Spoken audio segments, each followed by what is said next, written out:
Shri P Gagarin Wayanad ദുരന്തത്തെ ദേശീയ ദുരന്തമായി പ്രഖ്യാപിക്കില്ല എന്നുള്ള തീരുമാനം കേന്ദ്രം ഇപ്പോൾ ഔദ്യോഗികമായി തന്നെ അറിയിക്കുകയാണ്. മുൻപ് തന്നെ ഈ വിഷയവുമായി ബന്ധപ്പെട്ട കേന്ദ്രം അനുകൂലമായ നിലപാട് കേരളത്തിനോട് സ്വീകരിച്ചിരുന്നില്ല. ഈ പ്രകൃതി ദുരന്തങ്ങളെയൊന്നും ഈ പട്ടികയിൽ ഉൾപ്പെടുത്താൻ കഴിയില്ല എന്നതുപോലെയുള്ള ന്യായങ്ങൾ ആവർത്തിച്ചിരുന്നു. പക്ഷേ സമാനതകളില്ലാത്ത സാഹചര്യമാണ് നമ്മൾ നേരിട്ടത്. മുണ്ടക്കയിലും ചൂരന്മലയിലും പുനരധിവാസം ഉൾപ്പെടെയുള്ള കാര്യങ്ങൾ മുന്നിൽ നിൽക്കുമ്പോഴാണ് ഇങ്ങനെയൊരു നിലപാട്. എങ്ങനെ കാണുന്നു താങ്കൾ? അല്ല, കേന്ദ്ര ഗവൺമെന്റിന്റെ നിലപാട് കേരളത്തോട് ഓരോ വിഷയങ്ങളിലും ഞങ്ങളെ സംബന്ധിച്ച് വളരെ വ്യക്തമായിട്ട് വ്യക്തതയുള്ളതാണ്. ഇവിടെ പ്രധാനമന്ത്രി നേരിട്ട് വന്ന് അവിടെ ക്യാമ്പിലും അതുപോലെ തന്നെ ആശുപത്രിയിലും എല്ലാം വന്ന് കുട്ടികളെയൊക്കെ എടുത്ത് ലാളിച്ച് ലാളിച്ച ഫോട്ടോ പാട്ടുൾപ്പെടെ വെച്ച് BJP-ക്കാര് സ്റ്റാറ്റസ് ആക്കി രാജ്യം മുഴുവൻ പ്രചരിപ്പിക്കുകയും ചെയ്തു. കാരണം വലിയ മാനുഷിക മുഖമുള്ള ആളാണ് മോദി എന്ന് സമർത്ഥിക്കാൻ വേണ്ടി ആണ് അത്തരത്തിലുള്ള സ്റ്റാറ്റസ് ഒക്കെ തയ്യാറാക്കി പാട്ടും വെച്ച് പ്രചരിപ്പിച്ചത്. പക്ഷെ ഇന്നേ വരെ നമുക്കറിയാമല്ലോ, ഒരൊറ്റ രൂപ പോലും 300ഓളം ആളുകൾ മരണപ്പെട്ട ഒരു പ്രദേശത്തെ ദുരന്തം അനുഭവിക്കുന്ന മനുഷ്യർക്ക് അവരുടെ ജീവിതത്തെ മെച്ചപ്പെടുത്താൻ വേണ്ടി ഒരു രൂപ പോലും അനുവദിക്കാൻ കേന്ദ്ര ഗവൺമെന്റ് തയ്യാറായിട്ടില്ല. ഇപ്പൊ ഇന്നലെ ഇവിടെ വയനാട് ഉപതെരഞ്ഞെടുപ്പ് കഴിഞ്ഞപ്പോ വളരെ കൃത്യമായി പ്രഖ്യാപിച്ചു. കാരണം ഇത് ദേശീയ ദുരന്തമായി ഇതുവരെ മിണ്ടാതിരിക്കുകയും ചെയ്തു. അപ്പോൾ ഇവിടെ ഒരു തെരഞ്ഞെടുപ്പ് കഴിഞ്ഞു. ആ തെരഞ്ഞെടുപ്പ് കഴിഞ്ഞപ്പോ ഉടനെ പ്രഖ്യാപിച്ചു. അത് ഇവരുടെ ഒരു നിലപാടിന്റെ ഭാഗം തന്നെയാണ്. ഈ നിലപാട് തന്നെയാണ് ഇന്ന് വയനാട്ടുകാര് മറ്റൊരു പ്രഖ്യാപനം കൂടി കേട്ടു.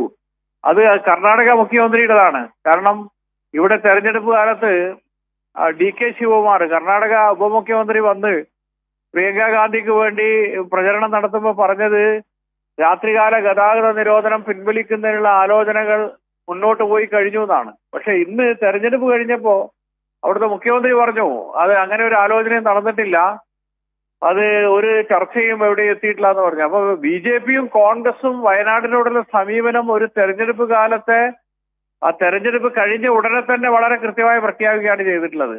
അപ്പൊ ഞങ്ങള് BJP ഗവൺമെന്റിൽ നിന്ന് എന്തെങ്കിലും നീതി ചൂരൽമലയിലെ ദുരിതമനുഭവിക്കുന്ന ജനങ്ങൾക്ക് ലഭിക്കുമെന്ന് പ്രതീക്ഷിക്കുന്നില്ല. ആദ്യം അത്തരത്തിലുള്ള പ്രതീക്ഷ ഉണ്ടായിരുന്നു. കാരണം നേരിട്ട് പ്രധാനമന്ത്രി സന്ദർശിച്ചിട്ട് കാര്യങ്ങൾ വളരെ കൃത്യമായി കണ്ട് ഞാൻ ആവശ്യമായത് ചെയ്യുമെന്ന് പറഞ്ഞ് ഇവിടുന്ന് പോയ പ്രധാനമന്ത്രിയിൽ നിന്ന് ഇന്നേ വരെ നീതി വയനാട്ടുകാർക്ക് ലഭിച്ചിട്ടില്ല.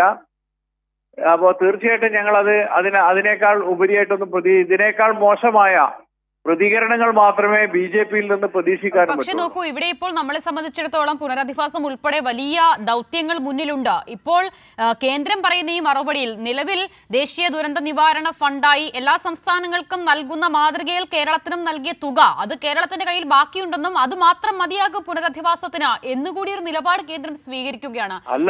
അത് കേന്ദ്ര ഗവൺമെന്റിന്റെ ഈ നിലപാടിനെ മുൻകൂട്ടി കണ്ടു തന്നെ കേരള ഗവൺമെന്റ് മുഖ്യമന്ത്രി വളരെ അസന്നിഗ്ധമായി പറഞ്ഞിട്ടുണ്ട്. കേന്ദ്രം തന്നാലും തന്നില്ലെങ്കിലും ഈ ജനതയെ ഞങ്ങൾ നെഞ്ചോട് ചേർത്ത് പിടിച്ച് അവരെ സംരക്ഷിക്കാൻ ആവശ്യമായ നടപടികൾ സ്വീകരിക്കുമെന്ന് കേരള മുഖ്യമന്ത്രി വളരെ കൃത്യമായി തന്നെ പറഞ്ഞിട്ടുണ്ട്.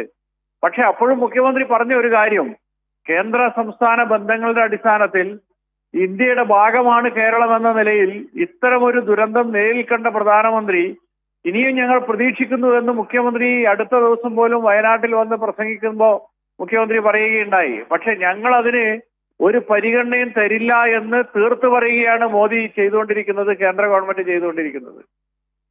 ശരി, വളരെ നന്ദി. ശ്രീ പി ഗഗാറിനാണ് ഈ വിഷയത്തിൽ പ്രതികരിച്ചത്.